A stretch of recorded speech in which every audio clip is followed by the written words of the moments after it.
Lohia nursing की 11 और केंद्रों की परीक्षा निरस्त हुई। संस्थान प्रशासन ने कमेटी की रिपोर्ट को सही मानते हुए परीक्षा की निरस्त। अब तक कुल 18 केंद्रों की परीक्षा हो चुकी है निरस्त। नई तिथि की घोषणा जल्द जारी होगी।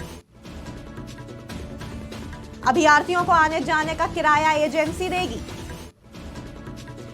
इन केंद्रों में करीब 10,000 परीक्षार्थी हुए थे शामिल। बीते 9 फरवरी को लोहिया की नर्सिंग भर्ती परीक्षा हुई थी। वहीं लोहिया नर्सिंग के 11 और केंद्रों की परीक्षा निरस्त की गई। संस्थान प्रशासन ने कमेटी की रिपोर्ट को सही मानते हुए परीक्षा की निरस्त। अब तक कुल 18 केंद्रों की परीक्षा हो चुकी है निरस्त। नई तिथि की घोषणा जल्द की जाएगी। वहीं अभ्यर्थियों को आने जाने का किराया एजेंसी देगी। इन केंद्रों में करीब 10,000 परीक्षार्थी हुए थे शामिल। बीते 9 फरवरी को लोहिया की नर्सिंग भर्ती परीक्षा हुई। इस खबर पर ज्यादा जानकारी के लिए हमारे साथ जुड़ चुके हैं वरिष्ठ पत्रकार दिवाकर मिश्रा। दिवाकर मिश्रा जी, 11 और केंद्रों की परीक्षा निरस्त हो चुकी है। इससे पहले भी लोहिया नर्सिंग परीक्षा में ऐसी खबर आई थी। कमेटी की रिपोर्ट में क्या खुलासे हुए जिनके चलते ये बड़ा फैसला लिया गया?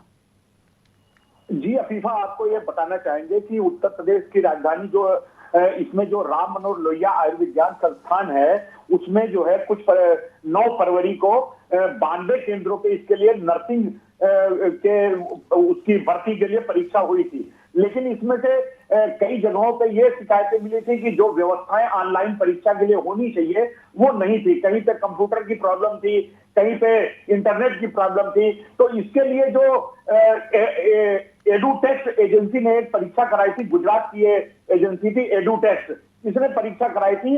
तो 7 केंद्रों पे पहले ही दिन गड़बड़ी की शिकायत जब हुई थी तो पहले ही दिन परीक्षा निरस्त कर दी गई थी। और इसके लिए एक हाई पावर कमेटी की गठन किया गया था, जिसकी रिपोर्ट आने के बाद कई केंद्रों में अन्य परीक्षाओं की जो है ये निरस्त कर दी गई थी। और इसी क्रम में आज 11 केंद्रों की परीक्षा निरस्त की गई है। इसको लेकर के अब तक कुल 18 केंद्रों की परीक्षाएं निरस्त की जा चुकी हैं और इसमें 10,000 परीक्षार्थी शामिल हुए थे।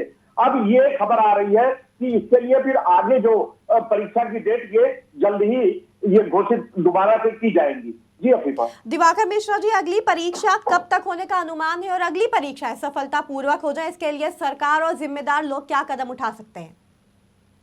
जी बिल्कुल, ये परीक्षा होंगी दोबारा और जल्दी ही नई तिथि घोषित की जाएगी। यहाँ तक कि जो एजेंसी है उसने ये भी कहा है कि ये आने जाने का अभ्यर्थियों को किराया जो है वो एजेंसी ही देगी। अब मैं आपको ये बताना चाहूंगा कि किन केंद्रों की परीक्षा निरस्त हुई है, उनके नाम हमारे पास आ गए हैं। ये मैं आपको बताना चाहूंगा कि Dhruv online examination centre Agra, ABCD E examination centre Haryana, SRS info system Faridabad, DGP degree college Haryana Gurugram, Disha infotech Mathura, Shri Hardam Singh Vaidik college Mathura, brilliance advance studies Delhi, quantic digital solution Delhi, PIT college greater Noida, Balaji group of college Saharanpur, ML institute of technology Varanasi, इनकी परीक्षाएं आज के तारीख में निरस्त हुई हैं। और जल्द ही ये बताया जा रहा है कि फिर से दोबारा परीक्षाएं जो होनी है उसकी डेट घोषित की जाएंगी। और आने जाने का किराया ये एजेंसी जिस एजेंसी को गुजरात की एडुटेक्स एजेंसी जिसको परीक्षा की जिम्मेदारी दी गई थी, उसके नाते चूंकि ये उन्होंने व्यवस्था नहीं की थी, इस नाते वही किराया आने जाने का अभ्यर्थियों को देंगी। जी अफीफा, शुक्रिया हमसे ये जानकारी साझा करने के लिए दिवाकर मिश्रा जी। लोहिया नर्सिंग की 11 और केंद्रों की परीक्षाएं हुई निरस्त। संस्थान प्रशासन ने कमेटी की रिपोर्ट को सही मानते हुए परीक्षा की निरस्त।